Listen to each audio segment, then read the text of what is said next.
Hi, my message today is, it is what it is. Acceptance is not about giving up. I've noticed when people have a stinking cold or a nasty bug, they have a tendency to mention it more, and in turn it makes them feel worse. Now, my mother, she always takes the opposite approach.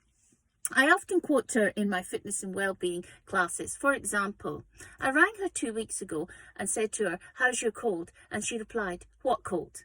Now, this is her way of coping by ignoring it completely or telling you she's fine.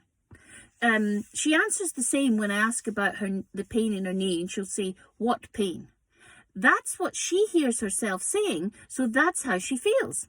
Now, this is the kind of acceptance that builds resilience, and that's one of my buzzwords, resilience. When you're facing a much bigger challenge than the common cold, like we're facing now, it's even more important to remember acceptance is not about giving up. Now, it's not that my mother doesn't buy a box of tissues or has a whiskey toddy. She'll do things to help herself. But if she runs out of tissues or whiskey, it would only be a minor irritation, and she would tell herself she doesn't need them anyway. The point I'm making here is that she accepts she has a cold, she does what she can, and she lets go of the rest. The cold will be there until it runs its course, and she lives with that.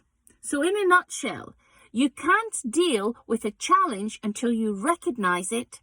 If in your mind you're trying to change that inevitable, fight the unbeatable, you're going to be stuck in that place. And that's not a nice place. That's a pain if it's a cold, and agonizing if it's something far more serious like what we're dealing with now. Change things when you can, but a lot of bad stuff can't be changed. So I'm going to end on a quote that I love. Acceptance is one's life is not resignation and running away from the struggle. On the contrary, it means accepting it as it comes. I find that quote deeply reassuring, and I'm certain it was intended to be. Lady Wellbeing, sharing hope, inspiration and education.